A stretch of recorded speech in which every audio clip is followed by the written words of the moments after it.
PGA Tour today released its 2024 schedule. Some keynotes for you. 36 regular season events beginning in January and 3 FedEx Cup playoff events ending September 1st. 8 signature events, limited field events with increased prize money and FedEx Cup points. Regular season includes events in the U.S., Mexico, Scotland, Canada, the DR, and the PR. And 2024 FedEx Cup Fall will finalize top 125 eligibility for the 2025 season. How about the 8 signature events, which are limited field tournaments with increased prize money and FedEx Cup points, 700 points to the winner. The Century, AT&T Pebble Beach, Genesis Invitational, Arnold Palmer Invitational presented by MasterCard, RBC Heritage, Wells Fargo Memorial Tournament presented by Workday, and the Travelers Championship. So how do you earn a spot in the field of those 8 signature events?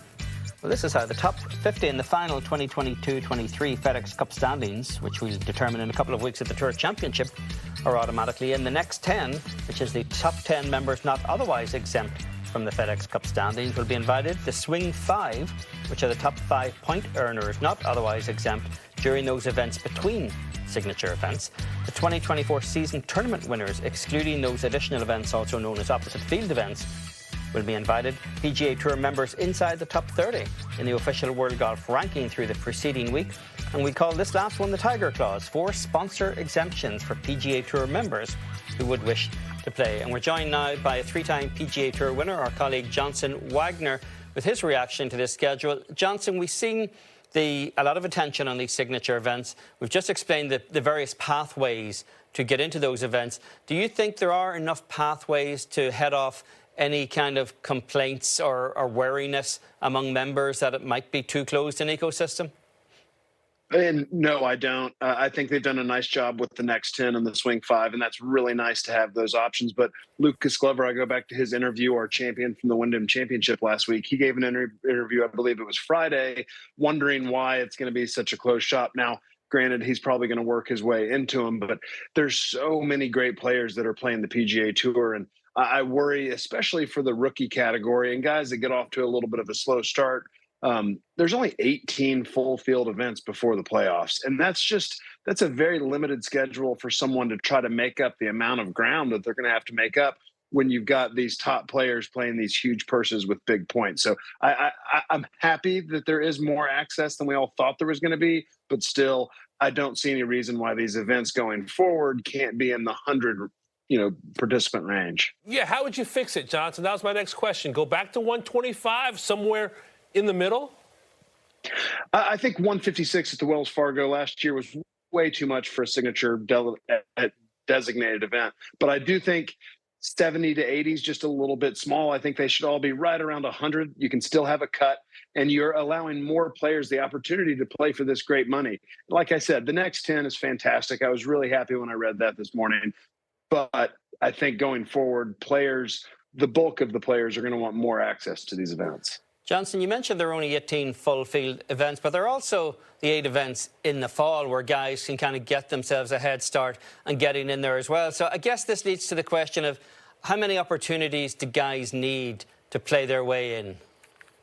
Well, Tiger Woods, when he was at his best, he played, a 15, 18 tournament schedule. So the best in the world don't need more than that. But when you're a rookie struggling, or not struggling, you're coming to the Sony Open as your first event, it takes a little time to get used to it. So I think the guys that are new to the tour going forward are at a severe disadvantage. I like that you brought up the fall. A good friend of mine, fellow Virginia Tech Hokie, Trevor Cohn, is a rookie this year on the PGA Tour, has not had a great season. He had a chance to win the Barbasol, and he started playing better. And so thankfully, he does have that FedEx Cup fall to fall back on this year, and that is a wonderful opportunity for guys in a less intense, less stressful environment to go ahead and make a name for themselves. Johnson, 2 of my favorite stories over the last 20 years covering this game have been players chasing the cut on a Friday. Tiger Woods in Dallas, Texas, back in 2005 and falling short, and Rory McIlroy chasing the cut at Portrush in 19 in the Open and falling short. What are your thoughts just philosophically on no-cut events? I'm not a huge fan of them. I thought the WGCs back in the day were just a little bit weak as far as drama is concerned. Well, I think it's twofold, and I like when top players talk about the spectators that come out want to be guaranteed they're going to see their favorite player on the weekend. Well, that's what stars do. Stars make cut, and if they don't, so be it. They go home for the weekend. From my personal experience, I played at the HSBC in China one year, shot 75, and had to stay around for the weekend, shot another pair of terrible scores. I was ready to get out of town. So I worry about the bottom half of these fields, or bottom third of these fields in no-cut events. Guys are going to be checked out. They're not playing well. And I think they would just assume go home, and having missed the cut. Now, they are going to be getting a giant paycheck for staying for 4 days. But I think it reduces the level of competition. And no matter how good the players are, in a no-cut event, there are always going to be at least 10 guys playing really bad golf, and they're not going to be competitive at all. So I would prefer to see that bottom part of the field eliminated after Friday. It's a big part of playing on the PGA Tour. Learning how to make cuts, learning how to handle the pressure on a Friday kind of trains you for getting in the hunt come Sundays. Does what we've seen today offer a little more clarity in terms of what the fall series actually means? A guy's going to look at this and say, well, now I actually know what's at stake, what I'm playing for in the fall? And yes, and when they announced the fall, what was going to happen this fall, my good friend Ryan Armour, who has served on the PAC for a number of years, he was relieved. I think a lot of players in sort of my category, Ryan Armour's category, we didn't know what was going to happen in the fall. Was the Wyndham Championship, did you just lose your job? And so they made it clear that the 125 number is still going to matter. Guys are still playing for a ton of money in the fall. And yes, the clarity is it's very nice to have, because it does give you that opportunity. And that's how it was my first few years on tour. We played the FedEx Cup playoffs, and then the fall was for money or points to solidify who actually gets to keep their job and play the following season. This offers some clarity, but I guess only clarity for 2024, which is a lot in this game these days, Johnson. But Sports Business Journal reported last week that RBC, which sponsors two of these events, including one signature event at the Heritage, that they've renewed only for 1 year as sponsors pending the outcome of the framework agreement. Do you think there's any wariness among tour members that there could be an opportunity cost? Everyone talks about the money potentially coming into the game, but that other companies might decide to step back a little bit from their marketing dollars with the tour because of the association? I think that is a valid argument.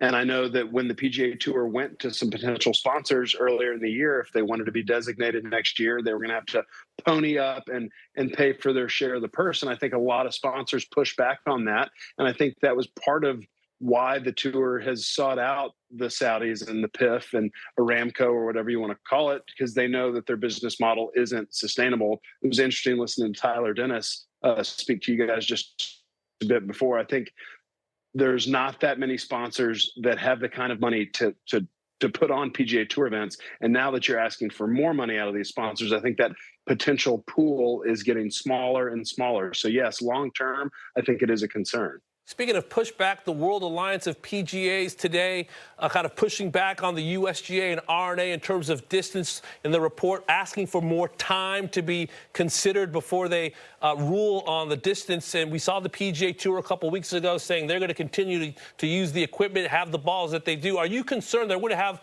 a situation where there's going to be different balls, different equipment for PGA Tour events versus U.S. Opens versus potentially PGA Championships?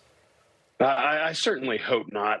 The game of golf, and that's my favorite thing about it, is that Eamon, you and I can go play, even though I know you struggle quite a bit. You and I can go play. We can play the same ball. We can play the same equipment, and we can go have a good time. And I was against bifurcation between the professional game and the amateur game at first, but when I was out at the U.S. Open for a couple of days and then watching it over the weekend, watching what the best players in the world do to 7,500-yard golf courses with firm fairways is mind-blowing. You can't build a course for the best players unless you have fairway bunkers that are 330 yards to cover, and then still somehow they have a way to cover. I know the PGA Tour as a whole does not want this rollback, but honestly, what the USGA said back when they announced this is not about the next 5-10 years. This is about the future of the game long-term, going forward 50, 60 years, way past any of the current players that are playing.